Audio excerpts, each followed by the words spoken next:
Tom Killingbeck, Reverend at the Anglican Church since a few weeks. Welcome to King Island. Thank you very much. It's been 2 months since we arrived on the island as of yesterday. Yeah. And I don't want to say, looking at the weather, has it been a stormy ride? Maybe weather-wise, but so far so good. Yeah, I think so. I was chatting with someone in Foodworks today, talking about the fact that we've come down from Ipswich in Queensland, and there's a really interesting difference between the gap from 25 degrees to 35 degrees versus the gap from 25 degrees to 15 degrees. And I don't know, it's something about that lower gap is much easier to live with or something. Yeah. So the church has been without a reverend, without a priest. Explain that to me first, because you're a priest, you're a reverend, priest. I always think of the Catholic Church. How does that work? So back when the Anglican Church broke away from the Catholic Church, there were some of those traditions and rituals and symbols that we kept. And one of those was the title priest, even though we don't necessarily play a priestly role. Generally, when Anglican ministers are ordained, they're ordained as presbyters, which simply means elder. And but we're given the kind of name, the title priest, as a way of connecting with that longer term Christian history, Christian tradition. Tell us a bit about your history. You mentioned history, but your history, where did it all start, and a little run through life? So I was born at a very young age. And at a young age? I was, quite young. Born in Melbourne.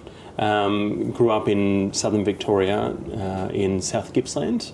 After my mum and dad split up when I was 18 months old, my mum became a community and child health nurse in South Gippsland. And so grew up there. My mum remarried. We moved on to a dairy farm and then eventually into the town of Leongatha, which at that stage was about 4,500 people. Went to primary school there, did my secondary school there, and then disappeared overseas with a Christian drama company, a repertory theatre company. Christian drama company. Now, I can understand what drama is and acting, I guess, and whatever, and how does that link then with Christianity? What is it? Oh, it's just an alternate way of presenting the message, I suppose. So we would work with schools, prisons, nursing homes, churches, military bases, whatever organisation would be interested in having us come and perform. And we would put together a specific program out of the repertoire that the company had. There was something like 3,000 plays. 3,000 plus plays that we could draw from. So if we were going into a school, we would say to the year 7 teacher, or so what things are you dealing with? And they might say, well, we've had a real bad year with bullying. So if you could do something on bullying, that would be great. And so then we would put together a program that would highlight bullying. We'd have a bit of discussion between each of the plays. It might go for 45 minutes, whatever the period at school would be. And then we go and work with the year 8 students and then the year 9 students and so on and so forth. So it was not directly based on Christianity, on bringing the message? In the very narrow theological sense, no, but in terms of social understanding, in terms of behaviour, it was all fundamentally based on Christian principle. So can you almost say then that whatever program and play, acting, what you guys did, that you actually used God as a tool? It sounds pretty crass to say it that way. I don't know. No, I don't think so. It was a platform that shared a message. And in churches it was more explicitly Christian. In schools, especially non-Christian schools or government schools or even in prisons, it wasn't necessarily explicitly Christian. It was based on Christian principles of how we treat one another, love one another, etc. Now, you mentioned that parents split up when you were 18 months, so I'm sure you wouldn't have a lot of awareness of that. No. Have you ever felt through life then that your stepfather was actually not your father, or how did you live through that as a child? I think it was reasonably complicated. My dad was still alive, and so I had a great relationship with him. Initially, I would go and see him every 2 weeks go and stay with him for a weekend and then come back. That kind of degraded over time to being a week during school holidays, and that's what we ended up on. He actually passed away in 1996 to suicide, and so that had a big impact. But then my stepdad was always around. He, when we moved into the town of Leongatha itself, so he started up a nursery business growing native plants. And you know, there was opportunity to have some good times, and there were some really difficult times. And sadly, they split up. My mum and stepdad split up later on as well. So. Yeah, but it's always an interesting relationship in those step family dynamics. So what led you into religion? Was it parents or stepfather or what?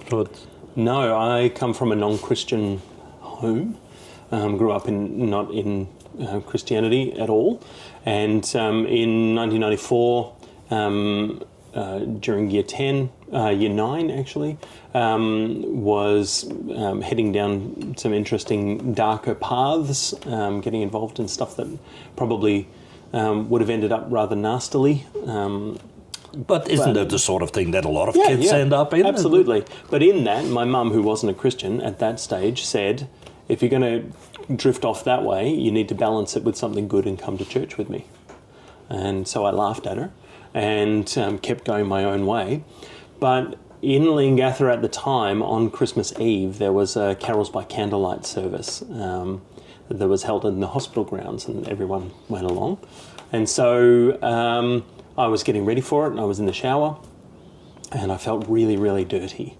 And so I got the soap, and I soaped myself all down, and I rinsed it off, and I just felt even more dirty. So it was an inner dirt. Yeah, like I'd been taking a bath in mud. That's what it felt like. And at that moment, I heard God say, either audibly or just in my own mind, if you don't go to church, you'll never be clean. How did you know that it was God? Could it have been any voice? Or? It could have been, yeah. But you make it very clear it was God told you. That's 100% my recollection. Yeah. That's my immediate thought. If you don't go to church, you'll never be clean. So finished up in the bathroom, went out and told my mum, I'll come to church with you. And I think her jaw dropped. And we went to church the next day on Christmas Day. And from that point on, I've been a Christian. I've considered myself a Christian. Have there been times that you doubted it, that you thought, maybe a weird thought, what happened to me or whatever? Or has it always been steady and strong? Yeah. That's always been steady and strong. Yeah. That experience, and a couple of experiences later on as well. There are always doubts. I don't think there's anything wrong with doubt. Unaddressed doubt can be really dangerous. But I think having those questions, there's a great book. So does that ever mean that you sort of have to force yourself, that you say, no, Tom, you're wrong, go back to, and hey, it's like...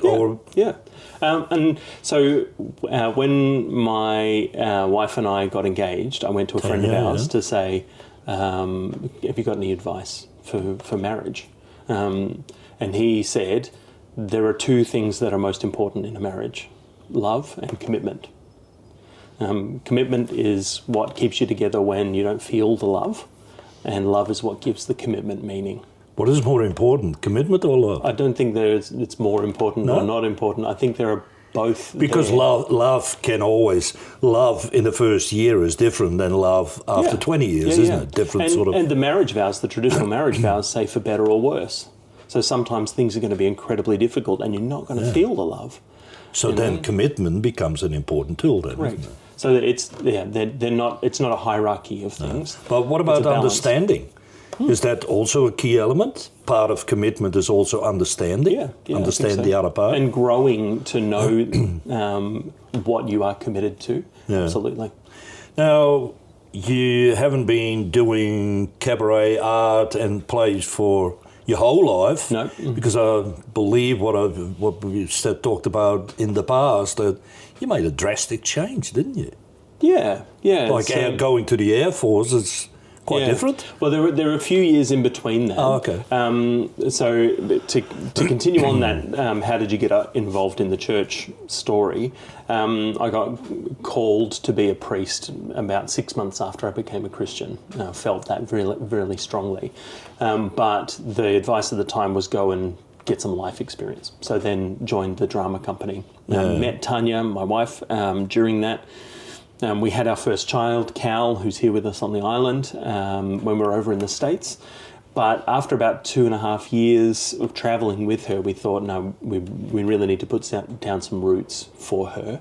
And so we came back to Leongatha. It was difficult to find work as an actor and director in a little town like Leongatha. And so got a job at a meatworks, did that for a little while, got fired from the meatworks, and then ended up doing youth work and youth ministry within the church in a town called Warrigal. Mm-hmm. And then started my studies. And that led me out to East Gippsland, a little town called Bruthen, where I was priest in charge out there, and we were there for 5 years. And during that time, the bishop of the day came and said to me, hey, they're looking for reservist Air Force chaplains at East Sale at the base there. What do you reckon? Are you interested at all? And so I previously tried to join the Navy. I previously tried to join the Army. And so not I thought, much left. No, I'll try the trifecta and step into that role and see about being a chaplain in Air Force. And the first day after the process, the first day on the job in uniform, said, yeah, this is great. This is what I want to do. So began then the process of going full time rather than just as a reservist. Is it easier to be somebody in a uniform than without a uniform? And thinking more that a uniform is more like it's there, directly you can see it, where you don't need to explain a lot, where as a reverend in a standard outfit, you might have to explain a lot more. So within the Air Force then, was actually your job, was that easier than say when in civilian life? I think it's easier in some respects and it's harder in others. So for someone in a church role, you're working with other Christian people. Mm-hmm. In a military role, you're not necessarily working with Christian people. So there's probably more often not. Correct. Yeah. So there's a difference in the way that the role operates. There's also the putting on the uniform every day. There's the unlimited liability, ready to put your life on the line if it came to that. The effect on family for travelling and moving around all the time, different postings. So it can get quite complicated in a bit of a different way than being in a church. There's a much more of an emphasis within the military on pastoral care, looking after people and their families, versus religious care in running services, although I would argue that religious and spiritual care is part of pastoral care and vice versa. But I guess that you're here now, so it wasn't like a career for life then, was it? I thought it was. Oh, okay. Yeah, I would have stayed in Air Force for as long as I possibly could. But at the end of last year, I had a pretty rough year as far as my Air Force service went. That shift from religious care to spiritual care, my primary calling is still to be an Anglican priest. So I had to keep that primary. So were you almost saying that like you felt in the Air Force you could not fulfill your role within the church or as a religious operator that what you normally would like to do, what you think there was definitely a conflict there. Yeah. There are people who are still serving who are in that they feel called to be chaplains, and I respect that 100%. And I loved being a chaplain. On top of that, I found myself doing a job that I didn't necessarily feel experienced or qualified for, although the Air Force said, yep, you're good to go. Experience is a matter of building and time, isn't it? Yeah. And then, there's some personality conflicts and some differences of opinion about how chaplaincy should be done or could be done. And then layered on top of that was working with a lovely, lovely member who sadly tried to take their own life. And so I was one of their primary care people, which was a privilege, but it took a lot of energy, a lot of... Well, I guess particularly because you had the experience already in your own family, isn't it? So. Yeah, and with members of my friendship circle previously, etc. So all of that added up to around this time last year, me being burnt out. No. And I put my hand up for psychological support, go and have a chat with a psychologist or a counsellor, and that took a little while to manifest. There was a delay there of about 4 or 5 weeks. And so I went on a retreat, which is something that the chaplains they gather together at various times throughout the year. And one of those is to gather together with all the other Anglican military chaplains. And I was exhausted. I went and had a chat with the Bishop to the Defence Force, who was at my induction, which was great, and sat down with him and explained everything that was going on. And he said, I think you need to take a break. So I was very fortunate, being in military service, to be able to say, I actually need some time off. I'm not doing well. When you sort of are surrounded by, or you have the experience of one of your friends or family choosing to suicide, is then the first thought, feeling almost like, I have failed? What could I have done? Where did I go wrong? Didn't I observe or see? Because that's what you hear sometimes from people. Yeah. And I think it's a very strong feeling that maybe there was more that I could have done, or signs that I didn't pick up on, or those sorts of things. And sometimes that's the case. Sometimes it's completely not the case. The training that I've done on suicide has talked about it as a waterfall. So even the person who is thinking about suicide as a potential option, then all of a sudden is over the edge of the waterfall and there's no turning back. No. So it can be there might not be very many signs at all, if any, to look for. But is it also that when a person chooses that way to go, isn't it also that most of these people, some of them you hear, it's sort of a cry for help and I want support and please help me. I know from others, what you read and hear is that when somebody is really determined, no matter what, you will not stop. It will happen. Yeah. I think the challenge is that you never know which is which. No. And so being available to people to have that conversation is why chaplaincy is so important in the military, because we don't share what is divulged to us when we sit down with someone. We have absolute confidentiality, except for a few little things like child abuse or immediate harm to self or others. Those are the only things that we disclose. But it's a safe place where members of the military can come and say, this is what I'm dealing with. I don't think I should go on this exercise or this operation because otherwise everything's going to fall apart, including me. Or it might be, all right, that's the scenario. Let's have a conversation about it and make sure that you're actually good to go. I don't think this is the end of the world. And I think we can go and have a chat with your chain of command and say, how do we fix this? How can we make it work? So there are always those options. Of course. I mean, I loved being a chaplain. I loved being a chaplain, but I needed a break. I needed to be recharged. Okay, you had your break. Tell us a little bit about and what it is, because you finally ended up here on King Island through the Bush Church. What is the Bush Church? So Bush Church Aid, it's a society that's been around for more than 100 years, and its goal is to fund church ministry in places that wouldn't otherwise be able to afford it. Remote, rural, regional areas that are hard to get to or haven't had constant church ministry. So King Island is one of those places. Norfolk Island is another one. Kangaroo Island, Catherine, Lightning Ridge in New South Wales, etc. Did you join the organisation because you wanted to go to King Island, or you joined and you could have gone anywhere? Yeah, we were... When I came back from the retreat I had 4 weeks off, just to recharge. And so sat down with my psychologist, sat down with my wife, sat down and had a chat with some trusted others. And we prayed about it, and we said, all right, we need to make a change. Where are we going to go? And so we looked initially around the Ipswich area, because that was where our youngest daughter, Kiara, was invested. That's where her friends were.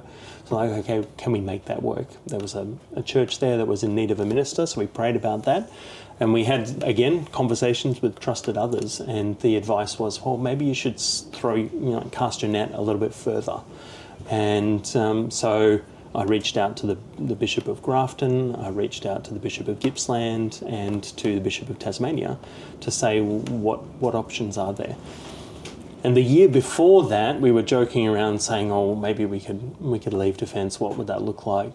And King Island was on the radar then. It hasn't had a minister for so long. What I find interesting is that most people apply for a job, but it's only you pray for a job. Yeah. How does that work? You pray, I know. Yeah.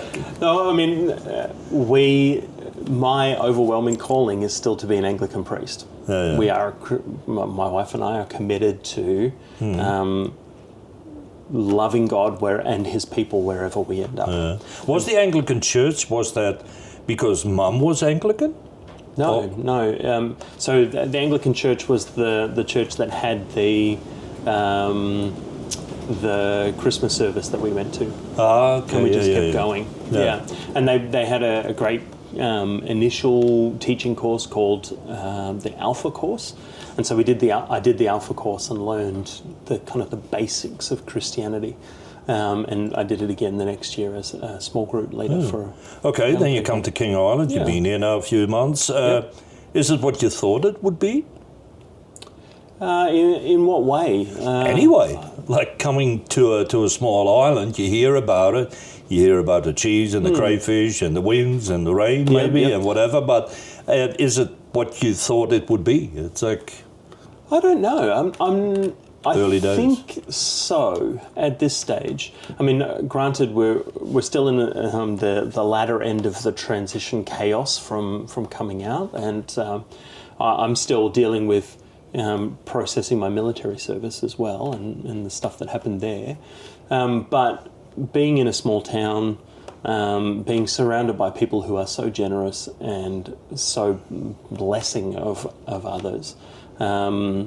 Walking down to the post office and greeting 3 or 4 people on the way because you know them, the way that King Island drivers wave to each other on the road, being involved in the awesome King Island Amazing Race that the boat club at Grassy put on, the CWA hall, all of those little bits and pieces I think add up to just make this such an amazing place. Is it like stepping back in history?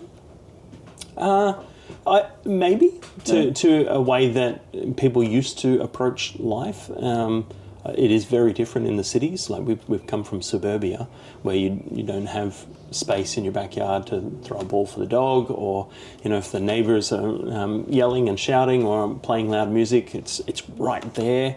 Here you've got a bit more space between you, and I think that's really good. Yeah. So I think it's met and exceeded my expectations so far. Which is good. Yeah, I think so. And then being able to dig back into the church ministry and encouraging the church to bless King Island and to be part of the community and to share God's love. What are you hoping to achieve over, say, the next couple of years that you're here? I'm not really sure yet. I think, personally, I'd like to see the church reach out. I think the little blurb that was on the front of the newspaper when we were first appointed talked about us sharing the gospel. But I think some of those Christianized terms are quite loaded. So although we would use that language, there's a lot to unpack there. I don't know that we necessarily have time for it. But I think being a visible representative in a way that allows people to say, actually, that's a faith that I might be interested in, and then go and explore it. Even if people don't end up becoming Christians, at least they understand what they're not getting themselves into. Well, is it also a little bit like here in a small place like King Island, is that, okay, you're in charge, you're the priest of the Anglican Church, but because it's such a small place, there's also a lot outside. And outside, I mean, is like, you could be doing a funeral for somebody that has never been in the Anglican Church. Yep. But you still did a funeral. Yeah, yeah. And part of my chaplaincy background leads naturally into that. It's a very natural thing to be part of that process and to be not just the Anglican priest for the Anglican Church, but someone that anyone could come to if they needed to have a chat. Well, I guess there's a lot of support roles there too, isn't it? Yeah, very much so. Yeah. And do you feel like people that might never go to a church, that they still show the respect for when you say I'm a priest or I'm a reverend or whatever? Do you feel that people treat that slightly different than when they see me in the street or any ordinary person? I think there is a bit of that leftover Christendom stuff, but the role of the priest in the community isn't necessarily worthy of any more respect than any other role. I don't need, like in that sense, I don't think the Anglican Church needs default respect. I think we have to earn it. And I think we have to earn it by blessing the community. So that's our prayer. Like tomorrow we're going to get together at the church at 8 a.m. every fortnight and pray for King Island. For their economics to stabilise, for the issues and potholes and, deer problem and aviation issues and all those sorts of things. Well, you should have prayed for the deer a little bit earlier because the radio fan would have been in a better nick. But for sure. I understand what you're saying. Yeah. But those sorts of things are why the church exists. Because this is my personal theology, if our ultimate thing was just to go to heaven and be done with it, why are we still here? We're here to take care of people and to look after people and to bless them in the way that we've been blessed. That's my understanding of Christianity. Isn't it in some way, I don't want to, well, maybe not the right word, but almost sad that it's almost a lot of people see it as when you have a church, when you're a priest, reverend or whatever, that in today's world that you're fighting a lost cause. It's like the numbers are going down. It's young people in general do not easily go to church or come to church. So I don't really want to say a lost battle, but does it feel like that sometimes? It can, but I think across the globe there's this quiet revival that's happening of people going, the things that we have looked into, the things that have been taught to us through the new atheism movement, through a materialist view, haven't been sustaining. That they want something else, that there's a sense that humans are made for something more than just what we see around us, and the struggle of paying taxes or getting up to go to work or those sorts of things. There's a desire for something more, and you see that even in the broader community with what they're calling the re-enchantment of Western society, looking at the older forms of religion, pre-Christian religion, looking at indigenous spirituality or Native American spirituality or Buddhism or Hinduism. So there's a desire for something more, I think, across society, and especially with young people. Social media doesn't cut it when it comes to the issues of the heart. It's a cheap distraction. Yeah. So in one sense, I'm kind of okay with the fact that it looks like a lost cause, because I think that should be the impetus that the church needs to re-engage and to say, actually, well, I think we have some pretty good answers. Could it be? I know what is in the Bible is that in the Bible is what is, but do you think that sometimes that it might need a slightly different approach or different angle to reach younger people? Or? Well, I think the gap seems to be in the 30, 40 and 50-year-olds because the young people are searching for meaning. They're searching to find out who they are anyway. But people who have been more staid they've already made some of their decisions, and then the distractions of having a family or paying off a mortgage or, you know, keeping your job or whatever it might be, those distractions are very real, and they take us away from asking the really deep questions. Like, why is there something rather than nothing? Why is it that the universe seems to be fine-tuned for our existence? Why do we find certain things funny? Or why is it that we crave meaning? You know, all of those questions. Like, yesterday I was very privileged to take a funeral here on King Island, and very few people now are considering the questions of what happens when they die. Why do you use the word privilege? For me, Yeah. because working with people who are in need, who are grieving, who are suffering, who are in pain, I think that is a privilege. So it feels like I can do something. Yeah, absolutely. Yeah. It's helping out. Yeah. It's not just a privilege, it's also an obligation, because I have those skills that can help, I think. So the gifts that God has given me, I need to use for Him and for His people. To finish it off, if anybody is interested in learning, finding out more about the Anglican Church, religion or whatever, you tell me. Yeah, absolutely. So I'm on Facebook. The church is on Facebook. Hit us up with messages. Come on down to the church where we meet at 10:30 on a Sunday morning. But we also have 2 Bible studies that are just starting up. One on Wednesday evening and one on a Friday afternoon at 3:30. So Wednesday evening at 6, Friday evening at 3:30. And yeah, people can come along and ask questions. Like I said, I'm not worried about doubt or about questions. I think there's a sacredness to questioning everything. So come along and ask your questions, even if they're curly ones. I love having those opportunities to speak about it. So more than welcome.